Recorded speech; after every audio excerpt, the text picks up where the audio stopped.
Oke, kita mulai dari yang pertama. Nilai ujian akhir peserta didik pada mata pelajaran yang Anda ampuh semester ini menurun.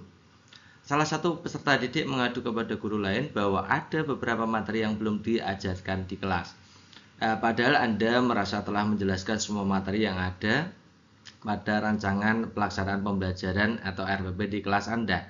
Tindakan yang Anda lakukan adalah kita lihat opsi pilihan gandanya supaya kita tahu nanti arah kemana ya, arah soal ini mau kemana.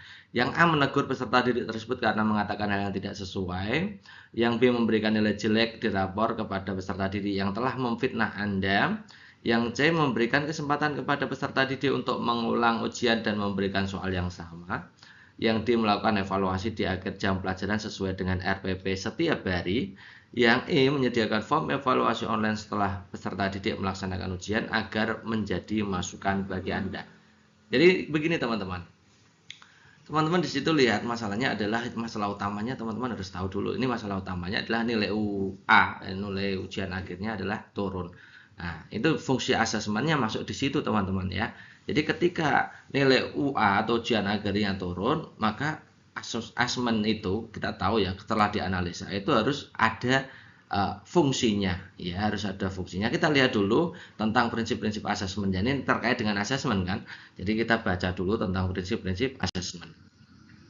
Yang pertama, asesmen itu merupakan bagian terpadu dari proses pembelajaran, jadi tidak terpisahkan. Ada fasilitasi pembelajaran di situ, penyedia informasi yang holistik atau menyeluruh sebagai umpan balik untuk guru dan murid agar dapat memandu mereka dalam menentukan strategi pembelajaran selanjutnya. Nah, ini yang saya fokuskan di situ, teman-teman. Teman-teman bisa membaca dari nomor 1 sampai 5 ini ya. Ini tentang prinsip-prinsip asesmen. Jadi kalau ada permasalahan kita kembalikan ke prinsip asesmennya gitu ya. Kalau dalam hal asesmen kita kembalikan ke prinsip asesmen.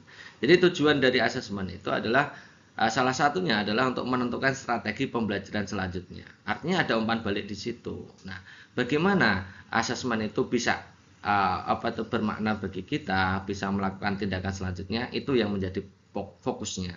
Coba kita lihat opsi pilihan gandanya mana yang menjadikan asesmen itu dalam hal kaitannya dengan fungsi untuk memperbaiki pembelajaran berikutnya.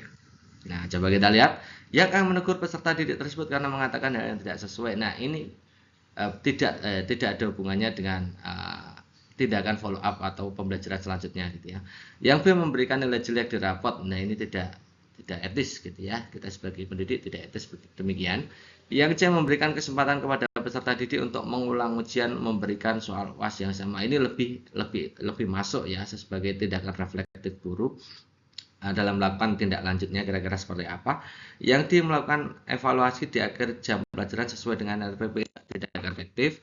Yang E menyediakan form evaluasi online setelah peserta didik melaksanakan ujian agar menjadi masukan. Ini juga reflektif.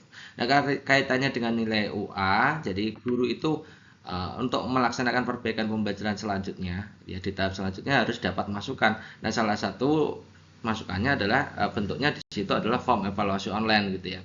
Karena ini adalah nilai UA, maka yang paling cocok adalah yang E.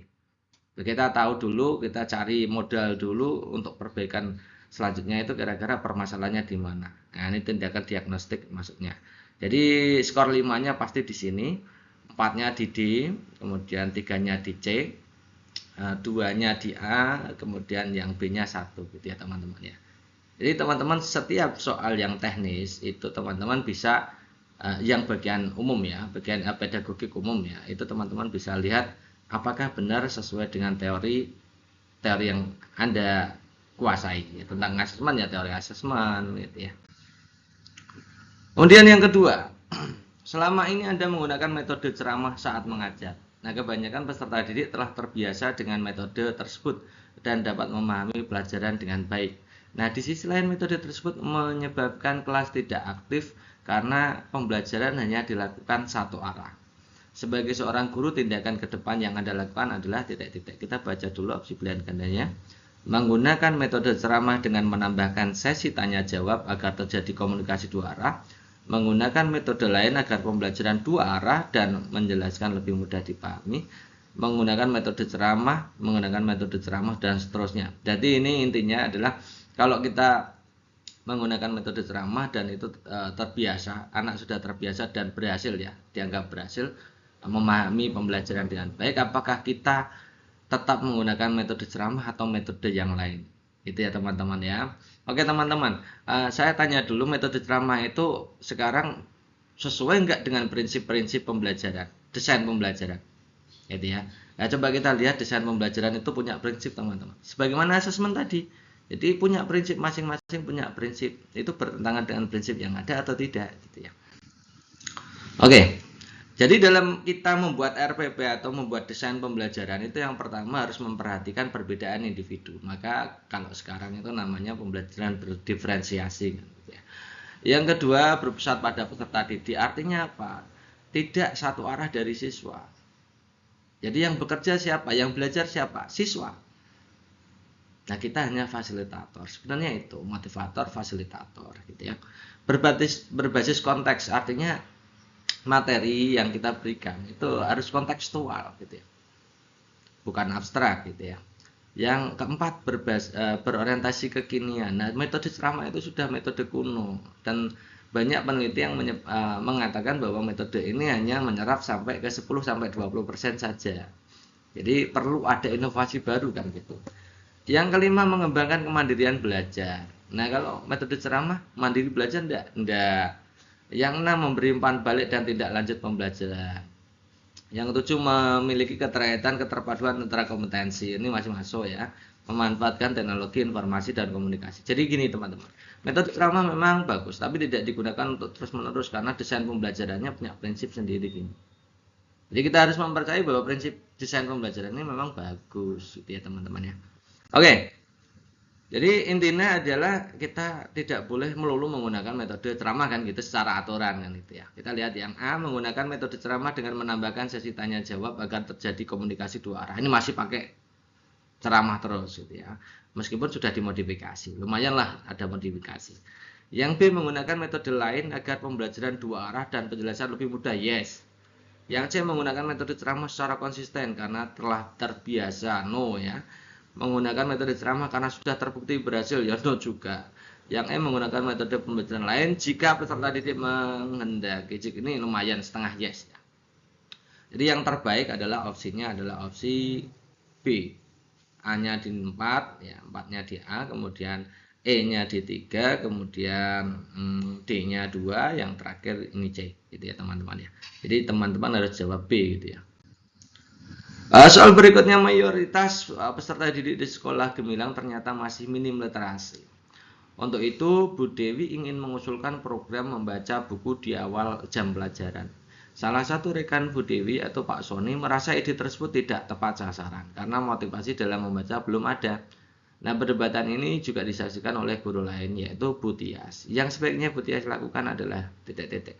Kita lihat sejenak untuk opsi A sampai ini kira-kira arahnya kemana. Yang A diam-diam mendukung Pak Sony, yang B meminta Bu Dewi untuk tidak mendengarkan dan seterusnya, membiarkan saja setiap ide itu pasti ada risiko. Oke, tidak. Oh, berarti ini kita diminta untuk menganalisa teman-teman ya. Menganalisa idenya Bu Dewi ini bagus apa tidak menurut Anda. Nah, kalau ternyata bagus berarti Pak Sony itu wawasannya kurang bagus kan gitu. Kita bisa menganalisa di situ. Coba kita lihat ya. Jadi membaca buku di awal pelajaran ini termasuk dalam, ini kan kaitannya dengan literasi ya. Prinsip-prinsip literasi. Coba kita lihat ya, prinsip-prinsip pengembangan motivasi literasi. Meningkatkan motivasi siswa dalam literasi itu punya prinsip-prinsip ya, atau pelaksanaannya. Yang pertama adalah memperkenalkan kebiasaan membaca sejak dini. Cocok enggak dengan tadi yang Bu Dewi? Cocok ya. Jadi idenya Bu Dewi itu bagus, sesuai dengan prinsip-prinsip motivasi siswa dalam mengembangkan literasi. Yang kedua adalah membuat lingkungan belajar kondusif. Misalkan membuat ruang kelas yang menarik, menyediakan peralatan yang memadai, buku-buku, papan tulis dan seterusnya. Ada komputernya juga. Yang ketiga, literasi bisa dibangun dengan menggunakan teknologi dalam pembelajaran. Ya. Yang keempat, diskusi dan refleksi dapat membantu siswa mengembangkan pemahaman yang lebih baik tentang apa yang mereka baca. Jadi ada kegiatan diskusi itu menyebabkan keterampilan literasi siswa naik gitu ya. Yang kelima, bisa dilakukan dengan memberikan umpan balik dan dukungan. Jadi setiap apa yang dibaca oleh siswa itu usahakan untuk setiap guru itu memberikan umpan balik gitu ya. supaya terjadi penguatan atau reinforcement ya. Jadi itu prinsip-prinsip dalam meningkatkan motivasi siswa dalam literasi. Nah, kalau begitu yang diusulkan oleh Bu Dewi itu benar, gitu ya. Kalau diusulkan Bu Dewi itu benar, berarti kita harus mendukung Bu Dewi. Mana yang dari opsi pilihan ganda A sampai ini yang mendukung? Kita lihat opsi A. Diam-diam mendukung Pak Sony dan mencari data-data menguatkan argumen Pak Sony hingga ide tersebut tidak jadi diterapkan. Berarti ini mendukung Pak Sony, jadi salah ya. Meminta Bu Dewi untuk tidak mendengarkan suara sumbang di luar sana yang mungkin akan membuat Bu Dewi sakit hati, sebab ide baik akan selalu ada yang kontra. Ini termasuk mendukung. Yang C, membiarkan saja karena setiap ide itu pasti ada resiko di debat. Ini berarti netral. Yang C, yang D, tidak terlalu mempermasalahkan perdebatan tersebut karena yang mengambil keputusan adalah pimpinan kepala sekolah. Ini termasuk netral juga. D dan C netral. Yang E, membantu memberikan pengertian kepada Pak Sony mengenai nilai mulia niat mulia Bu Dewi yang mungkin dapat memberikan perubahan meski belum signifikan. Ini termasuk mendukung. Jadi antara B dan E bagus yang mana? Tingkatan mendukungnya ya bagus yang E gitu ya. 5-nya di sini, 4-nya di B, kemudian 3-nya adalah yang ini, 2-nya di sini, yang C ini yang paling buruk, yang A ini yang paling buruk ya teman-teman ya. Diam-diam mendukung Pak Sony mencari data menguatkan argumen Pak Sony sehingga ide tersebut tidak diterapkan di sekolah. Ini ya. Oke, next berikutnya, kondisi di sekolah Anda saat ini sangat memprihatinkan. Pasca COVID-19, motivasi peserta didik untuk belajar sangat kurang. Peserta didik yang mengikuti pelajaran seolah hanya datang ke sekolah untuk menggugurkan kewajiban sebagai peserta didik. Nah, tindakan yang Anda lakukan adalah titik-titik. Jadi, ini sangat memprihatinkan sekali gitu ya. Oke, yang A itu mengumpulkan semua peserta didik dalam satu ruangan dan memberikan nasihat untuk semangat menuntut ilmu. Yang B, bekerja sama dengan guru lain untuk membuat program yang menarik minat peserta didik memahami materi. Yang C, membiarkan kondisi itu begitu saja karena peserta didik akan berubah seiring perjalanan waktu. Yang D, memberikan nilai buruk pada peserta didik yang ngacu pada mata pelajaran Anda. Yang E, menasihati peserta didik bahwa hal ini jika dilakukan terus-menerus akan menyebabkan masa depan yang suram. Oke, dari opsi ini terkait dengan motivasi ya teman-teman ya. Bagaimana kita dalam sebagai pendidik memotivasi guru. Oke, sebelum kita belajar tentang motivasi, teman-teman kalau mau jawab ini, teman-teman harus tahu dulu prinsip-prinsip motivasi, kemudian bagaimana cara mengembangkan motivasi gitu ya. Oke. Kalau prinsip-prinsip motivasi itu teman-teman bisa kasih literatur yang dari Indonesia ya ini, kemudian kalau dari luar negeri ya Edgar Gell, dan yang satunya lagi adalah yang Abraham Maslow yang sebagaimana kita jelaskan pada bedah kisi-kisi ya. Tapi bentuk yang bedah kisi-kisi kemarin adalah soal biasa ya, kalau saat ini adalah model soal SCT gitu ya teman-teman ya. Pertama, motivasi sebagai dasar penggerak yang mendorong aktivitas belajar. Jadi kalau ada motivasi, baru mau belajar gitu ya. Kalau sudah tidak ada motivasi, maka tidak akan mau belajar sama sekali. Yang kedua adalah motivasi intrinsik lebih utama daripada motivasi ekstrinsik. Jadi yang utama adalah minat di dalam diri dulu. Minat di dalam diri siswa itu diubah dulu, baru kemudian motivasi ekstrinsik juga diadakan, misalkan dengan penataan ruang dan lain-lain itu dari luar ya, lingkungan itu dari luar. Yang ketiga, motivasi berupa pujian lebih baik daripada hukuman. Jadi banyak-banyak memberikan penghargaan sebagaimana teorinya Abraham Maslow kan gitu ya. Yang empat, motivasi berhubungan erat dengan kebutuhan dalam belajar, ini cocok dengan teorinya Abraham Maslow. Yang kelima, motivasi dapat memupuk optimisme dalam belajar. Yang enam, motivasi melahirkan prestasi dalam belajar gitu ya. Itu prinsipnya dulu. Jadi dari prinsip ini kita bisa tahu nanti cara untuk meningkatkan motivasi anak. Motivasi anak caranya begini teman-teman. Pilih metode belajar yang tepat. Jadi metodenya harus belajar tepat dulu, fasilitas pembelajarannya harus tersedia, media pembelajarannya, kualitas gurunya, ini semuanya dalam kaitan dengan meningkatkan minat ya. Melakukan evaluasi gitu ya, ciptakan suasana belajar menyenangkan ya. Jadi kalau lingkupnya sekolah, maka program-program yang bisa dilakukan untuk meningkatkan minat, misalkan metode belajar masing-masing dari kurikulum untuk memberikan metode untuk pelajaran gitu ya. Kemudian memfasilitasi pembelajaran, ini juga bagian dari program untuk peningkatan minat gitu ya. Ciptakan persaingan dan kerjasama, jadi ada kompetisi di situ. Buat program di mana program itu memberikan kesempatan siswa untuk berkompetisi satu dengan yang lain. Maka itu akan meningkatkan motivasi anak. Kan kebutuhan untuk disanjung, mendapatkan penghargaan kan gitu ya teman-teman. Oke, dari opsi A sampai ini yang cocok dengan apa yang sudah kita pelajari tadi yang mana? Ya, A mengumpulkan semua peserta didik dalam satu ruangan dan memberikan nasihat untuk semangat menuntut ilmu. Jadi nasihat adalah ini termasuk motivasi intrinsik ya. Oke, tapi nasihat saja sudah cukup apa belum? Nah, saya kira belum ya. Yang B, bekerja sama dengan guru lain untuk membuat program yang menarik minat. Nah, minat dari dalam diri, gitu ya. Minat dari luar juga. Jadi dalam diri dan dari luar. Kalau yang A itu fokus dari dalam, yang B itu fokus dari dalam dan luar. Program itu menarik minat. Minat itu bisa dari intrinsik, bisa dari ekstrinsik ya. Yang C, membiarkan kondisi itu begitu saja, peserta didik akan berubah seiring berjalannya waktunya. Ini tentu saja tidak pas ya. Yang D, memberikan nilai yang buruk pada peserta didik yang acuh pada mata pelajaran Anda. Ini lebih buruk lagi yang D. Yang E, menasihati peserta didik bahwa hal ini jika dilakukan terus-menerus akan menyebabkan masa depan yang suram. Ini berarti fokus ke intrinsik ya. Jadi kalau kita lihat di sini, yang upaya motivasi yang terbaik adalah yang membuat program peningkatan minat. Ini 5-nya di sini, 4-nya di A, 3-nya di sini. Ya, ini dua-duanya intrinsik tapi bagus yang A gitu ya. Yang C dan D ini nilainya berarti 2, 1 gitu ya teman-teman. Siswa mengamati perbedaan lingkungan sehat dan lingkungan tak sehat. Oke. Menandai kosakata berkaitan dengan lingkungan sehat dan tak sehat, guru mengadakan refleksi. Nah, ini kegiatan yang A ini kegiatan kolaborasinya mana? Tidak ada, gitu ya. Kolaborasinya tidak ada. Yang B, siswa memahami perbedaan lingkungan sehat dan tidak sehat. Ini berarti critical thinking dan creative thinking pasti masuk di situ. Siswa menyebutkan kosakata. Menyebutkan kosakata itu komunikasinya ada, gitu ya. Tapi kolaborasinya tidak ada, sayang sekali. Yang C, guru mengadakan apersepsi. Siswa mengamati gambar lingkungan sehat tak sehat. Siswa secara kelompok menganalisis perbedaan lingkungan sehat dan tak sehat, menceritakan hasilnya secara lisan dan tak lisan. Nah, ini teman-teman yang jadi masalah, guru mengadakan apersepsi ini. Apersepsi ini bukan termasuk kegiatan HERTS gitu ya, bukan kegiatan 4C juga. Nah, yang lain sebenarnya sudah benar teman-teman. Yang menjadi masalah guru mengadakan apersepsi ini. Ini bukan berarti ya. Yang D, siswa mengamati gambar lingkungan sehat dan tak sehat. Oke, siswa secara kelompok diminta menganalisis perbedaan lingkungan sehat dan sehat. Oke. Menceritakan hasilnya, ini semuanya masuk ya. Ketika kegiatan mengamati ini menumbuhkan critical thinking dan creative thinking.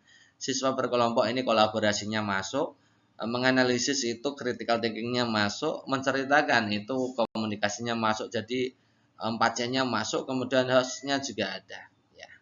Maka jawaban yang tepat yang D.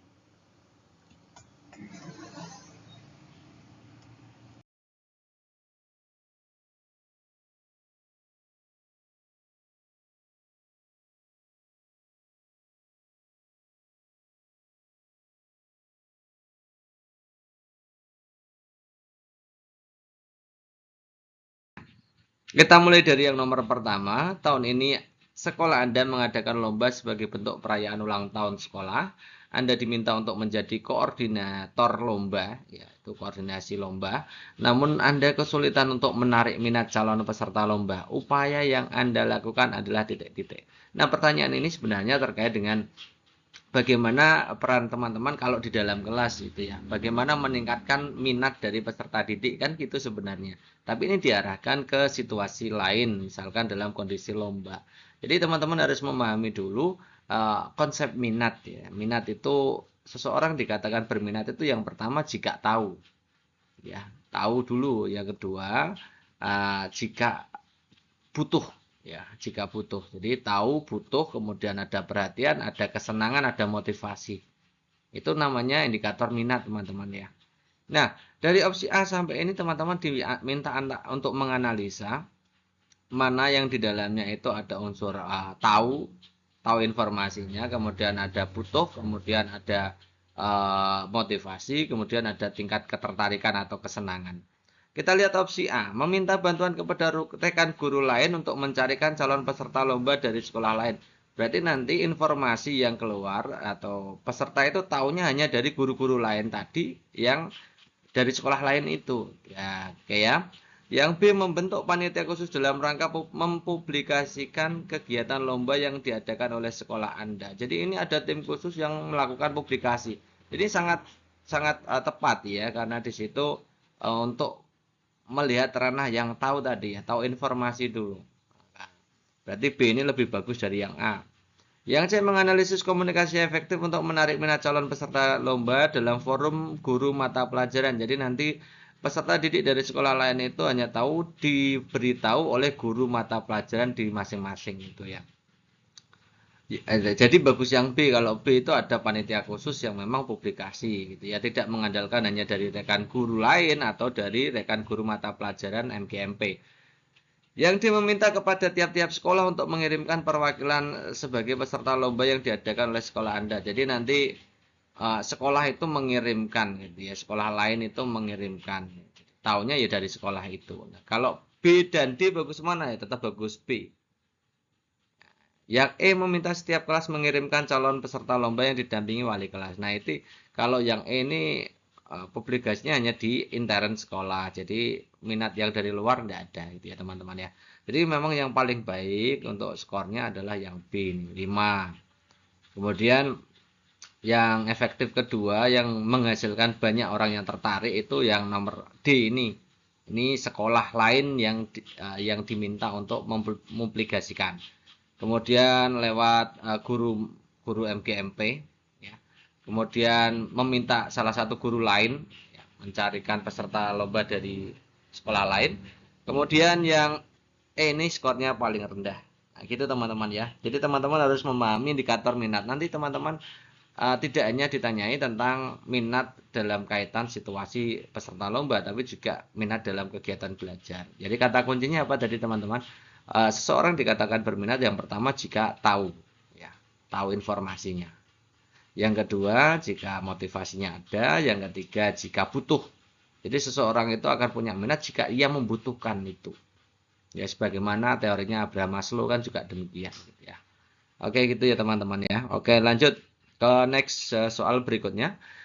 Sekolah Anda mulai menerapkan kurikulum merdeka yang mana pembelajaran dilakukan dengan memanfaatkan teknologi. Namun banyak peserta didik yang masih belum bisa beradaptasi dengan kebiasaan baru. Kebiasaan baru tadi yang dimaksud adalah pemanfaatan teknologi. Kan sementara anak-anak itu belum, jarang yang masih belum yang bisa ya untuk teknologi.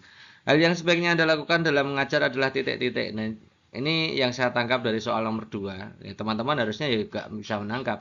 Itu kira-kira step-step apa langkah-langkah yang dibutuhkan dalam penyesuaian terhadap kurikulum merdeka dari kurikulum lama. Gitu ya teman-teman. Jadi kurikulum lama itu ketika diubah ke kurikulum merdeka membutuhkan tahapan-tahapan. Teman-teman diminta untuk mengurutkan sebenarnya ini, gitu ya. Maka teman-teman harus tahu dulu yang pertama yang terbaik itu yang mana. Yang A, langsung melakukan pembelajaran sesuai dengan penerapan kurikulum baru. Ini kan pasti kacau ya, karena tadi anak-anak belum bisa beradaptasi. Jadi A ini pasti skornya tidak baik ya. Tidak bagus lah, tidak optimal. Yang B, melakukan pembelajaran sesuai dengan analisis kebutuhan peserta didik. Nah ini yang paling utama teman-teman. Langkah awal dalam penerapan kurikulum merdeka adalah namanya juga kurikulum merdeka. Artinya setiap instansi itu setiap guru punya kemerdekaan dalam menyusun sendiri pembelajarannya gitu ya. Menyesuaikan dengan kebutuhan masing-masing peserta didik di lingkungannya masing-masing. Jadi hal pertama yang harus dilakukan oleh guru memang menganalisis kebutuhan peserta didik. Baru kemudian diarahkan berikutnya menyesuaikan dengan kurikulum merdeka gitu ya teman-teman ya. Jadi B ini skornya pasti tinggi. Yang C, memadukan pembelajaran antar kurikulum lama dan kurikulum baru. Ini juga model adaptasi juga sama, tapi setelah analisis kebutuhan kemudian dipadukan. Jadi B dan C ini duluan, yang B dulu secara hierarki ya. Yang D, menerapkan modifikasi pembelajaran lama menyesuaikan dengan yang baru. Ini C dan D ini nilainya kurang lebih sama. Ini bagus yang C karena C ada perpaduan, kalau yang D melakukan modifikasi saja. Kemudian yang E, mengikuti cara guru lain dalam pembelajaran di kelas. Ini juga salah satu model adaptasi, tapi guru lain tersebut harus memahami kurikulum merdeka. Guru lain dari sekolah lain boleh juga, itu juga model dari adaptasi terhadap kurikulum baru. Jadi ya teman-teman. Jadi kalau kita lihat opsi A sampai ini yang paling bagus memang opsi B. Lakukan dulu pertama analisis kebutuhan peserta didik dulu. Kalau yang di daerah pesisir maka teman-teman harus menyesuaikan materinya untuk daerah pesisir. Kalau daerah gunung, daerah pertanian dan lain-lain harus disesuaikan juga. Jadi masing-masing sekolah punya khasanah lokal sendiri dalam menentukan konten atau struktur dari kurikulum itu sendiri. Kemudian skor keempatnya C ya, C-nya itu ada perpaduan. Jadi tidak langsung ke kurikulum merdekanya tapi dipadukan dulu. Nah, lebih kecil lagi dimodifikasi. Tingkatannya lebih kecil lagi.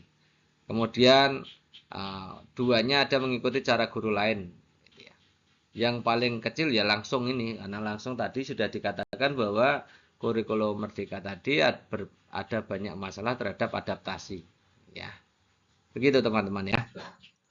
Masuk ke nomor 3. Anda seorang guru yang sedang mengajar di sebuah sekolah, ketika sedang memberikan pelajaran, salah satu peserta didik sibuk dengan smartphone dan sesekali menginterupsi Anda ketika menjelaskan di kelas dengan ucapan yang menantang dan terkesan tidak sopan. Jadi teman-teman ketika mengajar ada siswa yang tidak sopan intinya, mengajak debat atau menantang. Tindakan yang Anda lakukan pada situasi ini adalah titik-titik. Jadi terkait dengan soal ini adalah soal tentang pengelolaan kelas atau manajemen kelas. Manajemen kelas ini banyak sekali materi yang bisa teman-teman gali di buku-buku pengelolaan kelas ya teman-teman. Oke, kita akan lihat jawaban paling efektifnya yang sebelah mana.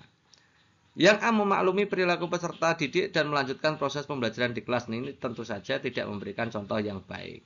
Nah, kalau dalam sospri atau kompetensi sosial kepribadian ini tidak mencerminkan guru yang berwibawa kan itu ya teman-teman. Jadi opsi A ini pasti bukan jawaban optimal. Yang B, meminta peserta didik tersebut untuk segera berhenti bermain smartphone, meredakan emosi dengan menenangkan diri lebih dahulu, kemudian berbicara dengan siswa tersebut secara baik-baik untuk menyelesaikan masalah. Ini bagus sekali. Ini wujud dari teman-teman itu punya wibawa di situ ya. Mampu mengendalikan emosi, kemudian menyelesaikan masalah. B ini bagus, lebih bagus dari A. Yang C, meminta peserta didik tersebut untuk segera berhenti dan menanyakan perilakunya secara langsung karena mengganggu proses pembelajaran. Oke, ini juga bagus, tapi lebih bagus yang B tentunya ya. Yang D, membiarkan suasana kelas tenang, memandangi peserta didik sampai ia sadar akan perilakunya sebelum melanjutkan proses pembelajaran. Jadi C dan D ini bagus yang D. Tapi sebenarnya begini teman-teman, untuk D ini kasusnya untuk pelanggaran ringan sebenarnya. Misalkan ada peserta didik kita ngobrol dengan teman sebelahnya. Ini salah satu yang paling cocok untuk efektif dipakai di pengelolaan kelas ya, memandangi peserta didik sampai ia sadar. Atau mendekati peserta didik. Biasanya kalau peserta didik didekati itu nanti akan sadar sendiri, diam gitu ya. Mungkin ada rasa pakewuh lah kalau bahasa Jawanya gitu ya teman-teman. Jadi D dan B ini statusnya kalau kondisinya di sini adalah terkesan tidak sopan, menantang, bermain smartphone, ini melanggar aturan semua.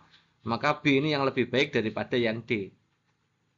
Kemudian yang E, menasihati anak tersebut untuk bertindak tidak sopan. Menasihati anak tersebut untuk bertindak tidak sopan dan meminta agar jangan menghidupkan smartphone saat pelajaran. Ini menasihati dengan E dan C ini statusnya hampir sama gitu ya teman-teman ya. Maka terbaik tetap jawabannya adalah yang B ini. Ada pengendalian emosinya, kemudian D-nya skornya 4, kemudian E ini lebih bagus dari yang C. Kalau C meminta langsung ya untuk segera berhenti, yang E ini ada unsur nasihatnya. Jadi guru itu juga harus bisa memberikan teladan yang baik. Menasihati itu termasuk dari pengendalian emosi juga ya teman-teman ya. Maka C-nya skornya 2, yang tidak peduli sama sekali ini yang A ini, memaklumi ya. Maka skornya 1 di situ. Next berikutnya, salah satu kunci keberhasilan tujuan pembelajaran dapat dilihat dari manajemen kelas yang dilakukan guru. salah satu kelas yang Anda ampu memiliki karakter peserta didik yang suka datang terlambat. Nah, berbagai upaya yang Anda lakukan, namun masih saja ada peserta didik yang datang terlambat. Gitu ya.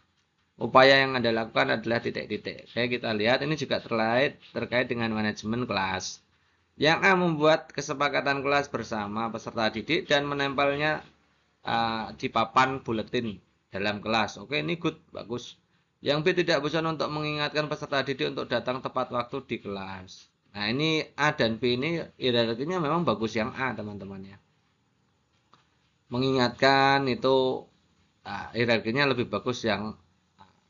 Karena efeknya lebih bagus yang A. Ada kesepakatan kelas di istilahnya tata tertib atau kode etik pelajar lah, ya gitu ya. Yang C, meminta ketua kelas untuk mengkoordinasi ketertiban kelas agar tidak ada yang datang terlambat. Jadi C dan B ini bagus yang B, C dan A bagus yang A.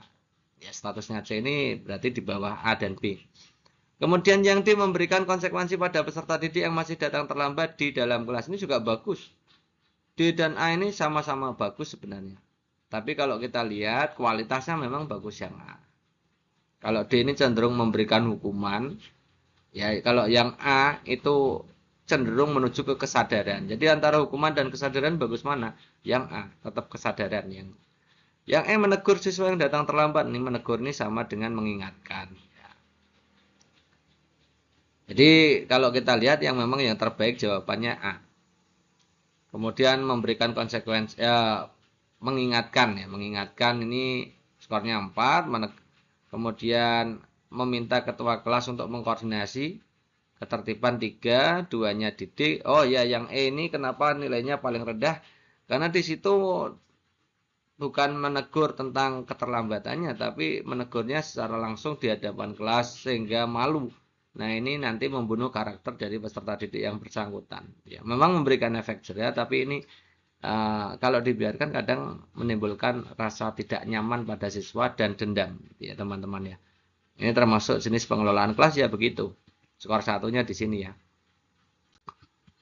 Oke, next berikutnya sebagai guru, Anda diharapkan mampu mengelola kelas dengan efektif. Suatu ketika Anda sebagai guru baru di sekolah dihadapkan dengan situasi kelas yang sangat tidak kondusif. Nah, ini terkait manajemen kelas lagi ya. Terlihat dari para peserta didik yang suka ngobrol sendiri saat pelajaran berlangsung. Nah, langkah yang Anda ambil apa? Yang A, menegur secara lisan peserta didik yang ngobrol sendiri, oke. Yang B, membuat kontrak pembelajaran bersama peserta didik. Ini juga bagus. Ya. Yang C, mencari metode pelajaran yang tepat untuk tiap-tiap kelas. Nah, ini lebih bagus ya. Kalau A dan B bagus yang mana? Bagus yang B. Ada kesepakatan itu menunjukkan kesadaran peserta didik. Kalau yang A itu peran aktifnya guru, kalau B menuju ke kesadaran peserta didik. Kalau yang C ini gurunya bagus ini ya. Jadi kita tetap bisa mengontrol kelas dengan menggunakan metode yang memang tidak mengizinkan untuk siswa itu ngobrol sendiri. Itu jadi posisi B dan C ini bagus yang C. D, memberi tugas tambahan kepada peserta didik yang ngobrol sendiri, ini bentuk hukuman. Bentuk hukuman. Yang E, mengingatkan untuk tidak mengobrol. Ini kalau mengingatkan, menegur, ini kalau dalam pengelolaan kelas nilainya tidak maksimal ya teman-teman. Ya di tengah-tengah lah. Jadi teman-teman bisa cek nanti ya ketika tes itu kalau ada mengingatkan, menegur, ini skornya pasti tidak optimal. Yang paling bagus memang mencari metode pembelajaran yang memfasilitasi itu semua. Ya. 5-nya di sini, kemudian kontraknya itu nilainya 4, kontrak juga nilainya tinggi kan. Kemudian menegur, mengingatkan, menegur ini sebenarnya skornya mungkin bisa sama. Jadi teman-teman tidak harus skor E dan A ini 3 dan 2 ya, tidak harus ya sebenarnya. Bisa dua-duanya 3. Bisa. Itu ya, aturan dari SJT memang begitu.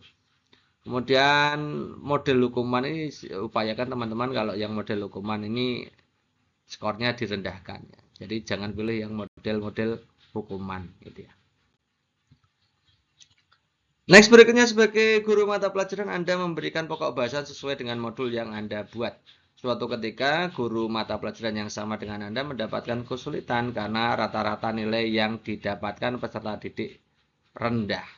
Upaya yang Anda lakukan adalah titik-titik. Ini sebenarnya tes soalnya ini kalau kita buat garis intinya begini teman-teman ya. Jadi teman-teman itu dianggap sukses dengan modul ajar yang teman-teman buat di pelajaran ya, di pelajaran teman-teman ya. Sementara untuk teman Anda itu tidak sukses. Maka apa yang Anda lakukan? Nah, ini teman-teman diminta untuk kolaborasi dalam melakukan manajemen kelas. Ya, nanti yang mana yang termasuk dari opsi A sampai ini yang melakukan kolaborasi manajemen kelas. Dalam pengelolaan kelas perlu kolaborasi dengan teman sejawat gitu ya teman-teman ya. Ada proses refleksinya di situ. Yang A, kita lihat ya. A mengusulkan kegiatan evaluasi bersama dengan rekan guru lain dengan mata pelajaran yang sama. Ya, ini artinya kolaborasi refleksi. Dua-duanya ada, teman-teman. Maka skor A ini bagus. Pasti saya kira ini bagus ya. Yang B meminta guru tersebut untuk melakukan evaluasi proses pembelajaran yang sudah berlangsung selama ini. Jadi ini refleksinya yang bagus, tapi kolabnya tidak ada, kolaborasinya. Ya. Jadi B dan A bagus mana? Bagus A. Membagikan secara cuma-cuma bahan ajar ini pasti lebih rendah daripada A dan B kan gitu ya. Yang D meminta kepada peserta didik untuk menyampaikan kesulitan yang dihadapi bersama guru tersebut. Nah, ini yang bermasalah gurunya sebenarnya. Tapi siswanya diminta untuk menyampaikan kesulitan. Ini pasti skornya juga rendah dia. Yang E meminta guru tersebut introspeksi diri mengapa hal itu bisa terjadi. Ini juga tindakan reflektif tapi terkesan ini judgement ya. Mengejudge ya, menilai guru tersebut tidak kompeten. Jadi E ini pasti skornya mungkin paling rendah dari A sampai E ya. Skor tertingginya tetap tindakan kolaborasi refleksi. Refleksi kolaborasi 5 itu di sini, kemudian 4-nya itu di tindakan refleksi yang opsi B. Kemudian 3-nya di membagikan cuma-cuma ini ya dalam rangka bahwa modul Anda itu terbukti berhasil di kelas Anda. Nah, semoga saja di kelas lain yang dari guru lain itu juga ikut tertular gitu ya. Yang D ini mengaktifkan peserta didik untuk aktif dalam penyelesaian masalah juga. Ini menyampaikan kesulitan yang dihadapi bersama guru. Kemudian yang paling rendah yang opsi E gitu ya teman-teman ya. Nah teman-teman, soal yang tadi itu bisa teman-teman temui di yang e-book yang ini. Jadi teman-teman harus memilih sebenarnya untuk kisi-kisi baru itu tidak berbeda jauh dari kisi-kisi yang lama. Ya cuma dipadatkan. Artinya yang bagian profesionalisme itu dibuang. Soal-soal materi yang membahas tentang kecakapan teman-teman dalam menjawab materi atau penguasaan materinya memang dibuang. Ya ini fokusnya di keterampilan pedagogikal guru gitu ya. Bukan di keterampilan teman-teman dalam penguasaan materi. Tapi khusus ke keterampilan teman-teman dalam pengelolaan pembelajaran, kemudian SCT ya. Jadi soal di e-book ini ada 1000 halaman itu sebenarnya sudah ada semua. Jadi, baik SCT maupun PCK ya cuma belum dipisah-pisah gitu ya. Masih kalau nanti teman-teman membaca e-book ini, teman-teman kalau memang di situ tentang materi, misalkan tentang jantung, ini tidak usah dipelajari. Teman-teman pelajari saja tentang soal-soal pedagogikalnya ya dan SCT-nya. Itu ya teman-teman ya. Seperti ini tadi tujuan pembelajaran masuknya di pedagogikal di KL2. Jadi teman-teman ya. Jadi bagi teman-teman yang sudah memiliki ini, silakan teman-teman pilih sendiri gitu ya teman-teman. Dari My Channel belum bisa punya waktu untuk memilah dari 1000 halaman ini ke dalam bentuk yang lebih praktis yang disesuaikan dengan kisi-kisi. Ini soalnya semuanya sudah masuk di situ. Jadi teman-teman tinggal pelajari. Kalau mempelajari semua lebih bagus. Kalau ingin lebih cerdas, teman-teman pelajari aja yang sesuai kisi-kisinya. Ambil aja. Itu ya teman-teman ya. Nanti di pertemuan berikutnya kita akan bahas video-video tentang KL berapa lagi, indikator berapa lagi. Jadi semua mode soalnya akan kita bahas. Ini masuk di PCK KL2, besok di PCK KL3.